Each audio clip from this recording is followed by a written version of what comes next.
saya Lola Widya Satyendrum dengan ujung NIM 081. Di sini saya akan merangkum materi mata kuliah Audit Sistem Informasi untuk pertemuan 1, yaitu pengantar Audit Teknologi Sistem Informasi. Jadi, apakah yang dimaksud dengan Audit Sistem Informasi? Audit Sistem Informasi ini adalah sebuah proses yang sistematis dalam mengumpulkan dan mengevaluasi bukti-bukti untuk menentukan bahwa sebuah sistem informasi yang digunakan oleh organisasi telah dapat mencapai tujuannya, antara lain pengamanan atas aktivitas aset, pemeliharaan atas integritas data, dan peningkatan efektivitas. Lalu, mengapa pentingnya audit sistem informasi dalam sebuah organisasi? Hal ini pun agar dapat menghindari kerugian akibat kehilangan data, kerugian akibat kesalahan pemrosesan komputer, pengambilan keputusan yang salah akibat informasi yang salah, dan pemeliharaan kerahasiaan informasi. Tujuan dari audit sistem informasi ini yaitu ada 4, yaitu yang pertama, perlindungan aset, yang kedua, integritas data, yang ketiga, efektivitas sistem, dan yang terakhir, efisiensi sistem. Lalu, siapa sih yang melakukan audit? Hal ini pun tergantung dengan tujuan audit itu sendiri. Seperti internal audit atau first party audit, dilakukan oleh organisasi itu sendiri, biasanya untuk manajemen review atau tujuan internal perusahaan. Selanjutnya, ada lembaga independen di luar organisasi, atau second party audit, dilakukan oleh pihak yang memiliki kepentingan perusahaan. Kemudian, siapa sih yang diaudit? Yang diaudit adalah orang-orang di bidang manajemen, IT manager, IT spesialis seperti network database, sistem analis, programmer, dan termasuk juga user. Adapun tugas dari seorang auditor sistem informasi, antara lain, memastikan sisi penerapan IT memiliki kontrol yang diperlukan. Kemudian memastikan kontrol tersebut diterapkan dengan baik sesuai yang diharapkan. Dari tugas auditor tersebut, selanjutnya apa yang dilakukan seorang auditor? Hal ini pun dilakukan secara bertahap, yaitu yang pertama, persiapan. Kemudian review dokumen, persiapan kegiatan on-site audit, selanjutnya melakukan kegiatan on-site audit, persiapan persetujuan dan distribusi laporan audit, dan yang terakhir, follow-up audit. Perlu diketahui, ada beberapa peluang profesi untuk menjadi seorang auditor sistem informasi. Hal ini dikarenakan ketergantungan terhadap sistem informasi semakin besar, sehingga muncul kebutuhan untuk melakukan audit sistem informasi. Kemudian, auditor sistem informasi yang sekarang banyak yang berasal bukan dari bidang IT. Lalu, banyak juga permasalahan bisnis dalam pengelolaan IT. Assalamualaikum warahmatullahi wabarakatuh. Perkenalkan, nama saya Evaliani dengan NIM 2101856. Di sini saya akan menjelaskan untuk pertemuan 2, audit sistem informasi. Standar audit sistem informasi tidak terlepas dari standar profesional auditor sistem informasi. Standar profesional adalah ukuran pelaksanaan kegiatan profesi yang menjadi pedoman bagi para anggota profesi dalam menjalankan tanggung jawab profesinya. Standar profesional adalah batasan kemampuan atau knowledge, technical skill, and professional attitude minimal yang harus dikuasai oleh seorang individu untuk dapat melakukan kegiatan profesinya pada masyarakat secara mandiri, yang aturan-aturannya dibuat oleh organisasi profesi yang bersangkutan. Yang pertama itu, Standar Audit Sistem Informasi (ISAKA). Sifat khusus audit sistem informasi, keterampilan dan pengetahuan yang diperlukan untuk melakukan audit sistem informasi, memerlukan standar yang berlaku secara global. ISAKA berperan untuk memberikan informasi untuk mendukung kebutuhan pengetahuan. Yang kedua, Standar Audit Sistem Informasi (IASI). Standar Audit Sistem Informasi (IASI) diresmikan oleh rapat anggota IASI pada tahun 2006, pada tanggal 25 Februari 2006, pukul 11.00 WIB bertepatan di Jakarta. Standar Audit Sistem Informasi IASI berlaku bagi seluruh anggota IASI sesuai AD atau ART IASI yang melaksanakan kegiatan audit sistem informasi. Standar ini dimulai berlaku efektif sejak tanggal 1 Januari 2007 dan dapat diterapkan sebelum tanggal tersebut. Terima kasih. Halo, nama saya Sri Wahyuni Fauji dengan NIM 210180086. Di sini saya akan merangkum materi pertemuan 3, yaitu proses pengumpulan bukti.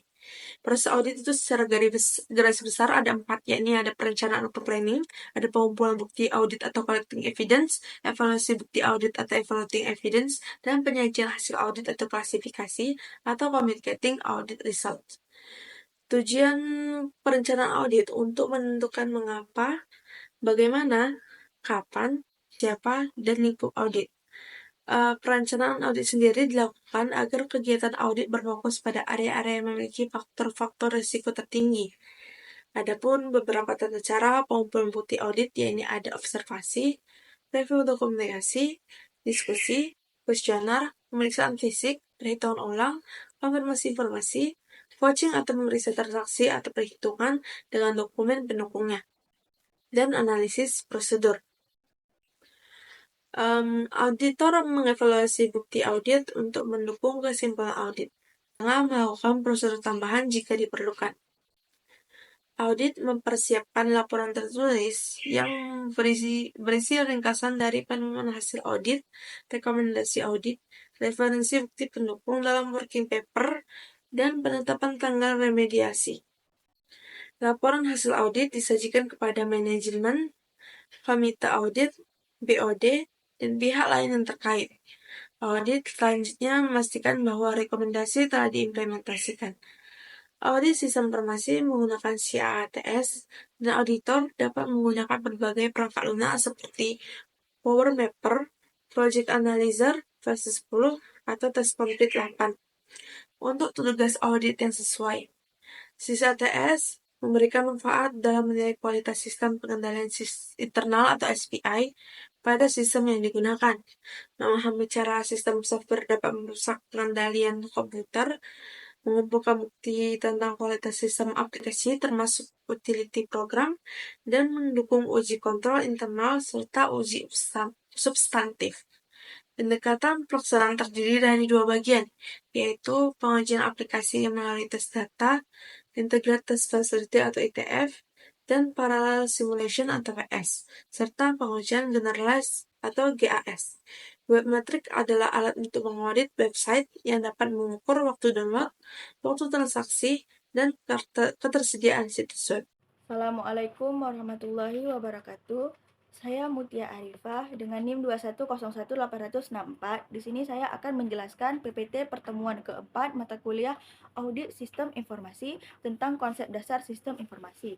Asosiasi Akuntansi Amerika mendefinisikan auditing sebagai sebuah proses sistematis untuk secara objektif mendapatkan dan mengevaluasi bukti mengenai pernyataan perihal tindakan dan transaksi bernilai ekonomi untuk memastikan tingkat kesesuaian antara pernyataan tersebut dengan kriteria yang telah ditetapkan, serta mengkomunikasikan hasil-hasil pada para pemakai yang berkepentingan auditing.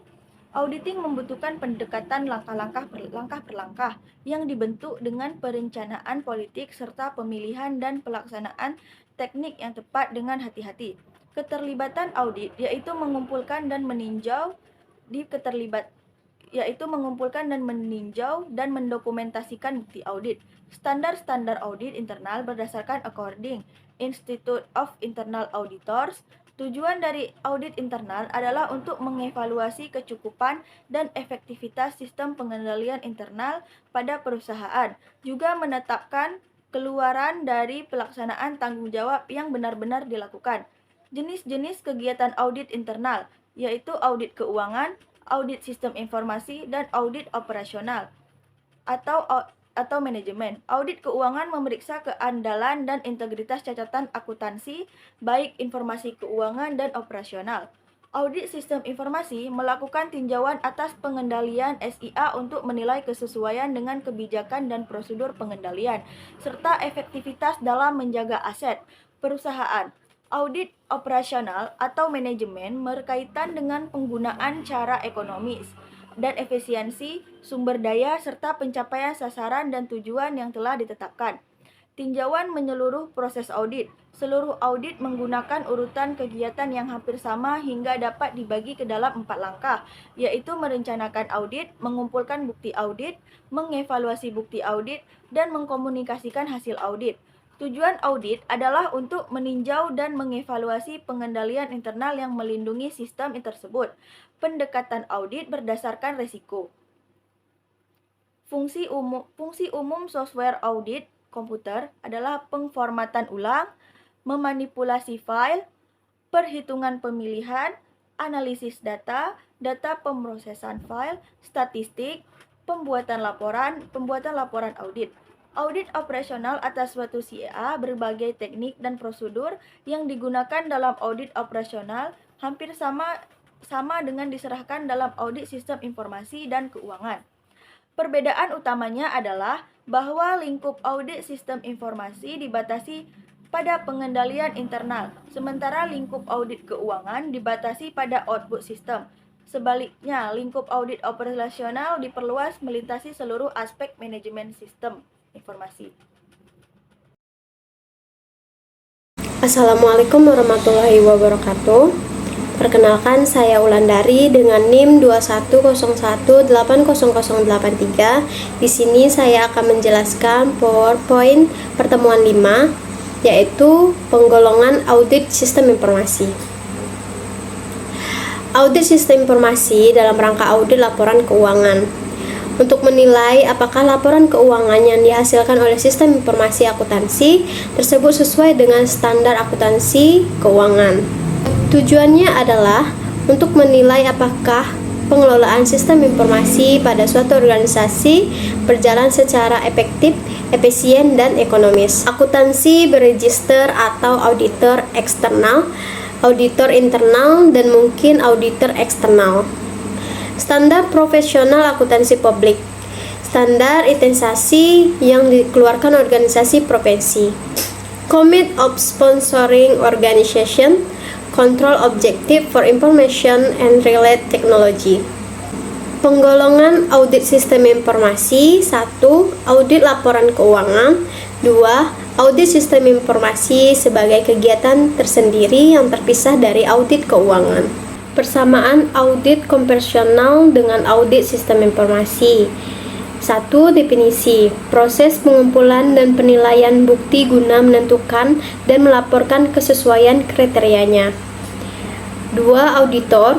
Internal auditor, eksternal auditor, atau pemeriksa khusus. 3. Tujuan. Bagi pemeriksa inter, bertujuan menilai 3E, yaitu efektivitas, efisiensi, dan ekonomi dari operasi manajemen. 4. Opini. Terdiri dari 4 jenis opini, yaitu unqualified, qualified, advance, dan disclaimer. 5. Ada standar pemeriksaan. Standar profesional akuntan publik yang di Indonesia oleh IAI terdiri dari standar umum, standar pekerjaan lapangan, dan standar pelaporan. Lalu ada jenis-jenis IDV audit. 1. Audit around the computer. 2. Audit with the computer. 3. Audit through the computer. Mungkin sampai di sini saja penjelasan dari saya. Saya akhiri. Assalamualaikum warahmatullahi wabarakatuh.